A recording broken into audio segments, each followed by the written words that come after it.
গত 16 বছরে বাংলাদেশে আমরা যারা ইসলাম চর্চা করতাম, যারা ইসলামের প্রতি যাদের ভালোবাসা কাজ করত, আমরা যারা বিশ্ববিদ্যালয় ক্যাম্পাসগুলোতে পড়াশোনা করেছি, আমাদের উপর সব ধরনের জুলুম নির্যাতন নিষ্পেষণ করা বৈধ ছিল। বিশ্ববিদ্যালয়ে একজন শিক্ষক, একজন ছাত্র যখন নামাজ পড়তো, কোরআন পড়তো, ভালো কাজের দিকে মানুষদেরকে আহ্বান করত, তখন তাকে জঙ্গি বলে নির্যাতন করার বৈধতা দেওয়া হয়েছিল। কিন্তু এই জুলাই বিপ্লবের মাধ্যমে আজকে খুনি হাসিনার যে বয়ান, শাহবাগের যে বয়ান, দিল্লির যে বয়ান, সেই বয়ান ভেঙে চুরমার হয়ে গেছে। আজকে বাংলাদেশে সকল মানুষ মত প্রকাশ করার স্বাধীনতা পেয়েছে, সকল মানুষ তার ধর্মচর্চা করতে পারছে। এই জুলাই বিপ্লবের শুরু থেকে নীতি নির্ধারণ এবং মাঠ পর্যায়ে সমন্বয় করার সাথে আমরা কাজ করার সুযোগ পেয়েছি। জুলাই বিপ্লবের সবচেয়ে ক্রুশিয়াল সময় যখন ছিল, সেই সময়ে এদেশের তাওহীদি জনতা তারা রাজপথে নেমে শাহাদাতের তামান্না নিয়ে, নারে তাকবীর আল্লাহু আকবার স্লোগান নিয়ে তারা রাজপথে নেমে আমাদের এই আজাদির দিকে আমাদেরকে নিয়ে গিয়েছিল।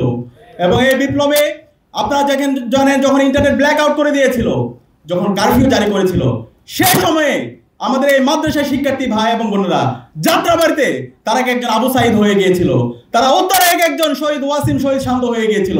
এভাবে 19 জুলাই থেকে 5 আগস্ট পর্যন্ত, আজাদি হওয়ার আগ পর্যন্ত আমাদের মাদ্রাসার শিক্ষার্থী ভাই বোনরা তারা পুরো জাতিকে রাস্তা দেখিয়েছিল।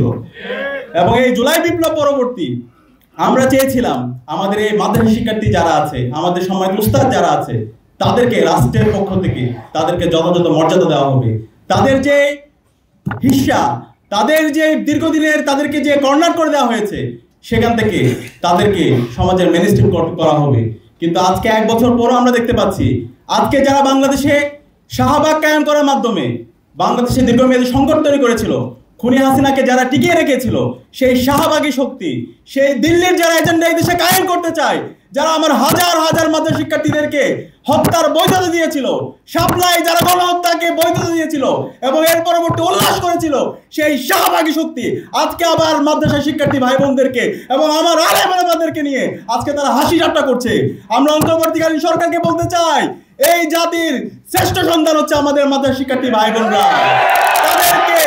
তাদেরকে আমাদের আলেম ওলামাদেরকে, মাদ্রাসা শিক্ষার্থীদেরকে যথাযথ সম্মান দিতে হবে এবং তাদের যে দাবি দেওয়া, আমাদের মাদ্রাসা শিক্ষার্থী যে দাবি দেওয়া, সেই দাবি দেওয়াগুলো মেনে নিতে হবে। আমাদের দাবি দেওয়া কি জানেন? আমাদের দাবি দেওয়া হচ্ছে আমাদের শহীদরা যে জন্য জীবন দিয়েছে, একটি বৈষম্যহীন ইনসাফ ভিত্তিক বাংলাদেশ বিনির্মাণ করা।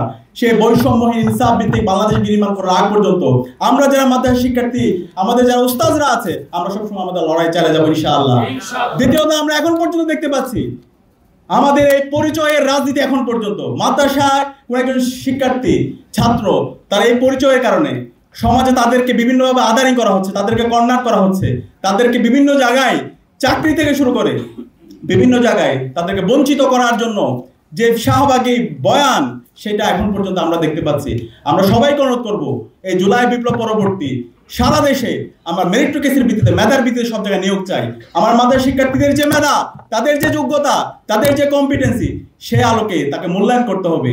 কিন্তু এক্ষেত্রে যদি আপনারা পরিচয়ের কারণে আমাদের মাদ্রাসা শিক্ষার্থীদেরকে বঞ্চিত করেন, তাহলে বাংলাদেশে খুনি হাসিনার যে পরিণতি হয়েছিল, নিষিদ্ধ ঘোষিত ছাত্রলীগ এবং আওয়ামী লীগের যে পরিণতি হয়েছিল, তার চাইতে খারাপ পরিণতি আপনাদের হবে।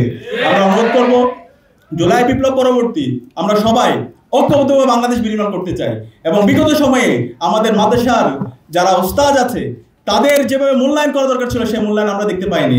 আমাদের অবকাঠামোগত সমস্যা আছে, আমাদের যে শিক্ষা ব্যবস্থা, সেই শিক্ষা ব্যবস্থা এখন পর্যন্ত, সেই কলোনিয়াল যে শিক্ষা ব্যবস্থা, যে শিক্ষা ব্যবস্থা ব্রিটিশরা তৈরি করে দিয়ে গেছে, সেই শিক্ষা ব্যবস্থা এখন পর্যন্ত থেকে গেছে। যে সেকুলার শিক্ষা ব্যবস্থা, এই শিক্ষা ব্যবস্থার মাধ্যমে এখানকার একটি সুস্থ জাতি তৈরি হতে পারে না। আমাদের এই সুস্থ জাতি তৈরি করার জন্য, নৈতিকতা সম্পন্ন সমাজ তৈরি করার জন্য আমাদের শিক্ষা ব্যবস্থার আমূল পরিবর্তন করতে হবে। সেখানে আমি আপনাদেরকে অনুরোধ করব, আমরা যারা দায়িত্বশীল পর্যায়ে আছি, আমাদেরকে আরেকটি বিপ্লব করতে হবে। সেটা হচ্ছে আমাদের এই শিক্ষা ব্যবস্থার আমূল পরিবর্তনের জন্য বিপ্লব, শিক্ষা সংস্কারের জন্য বিপ্লব।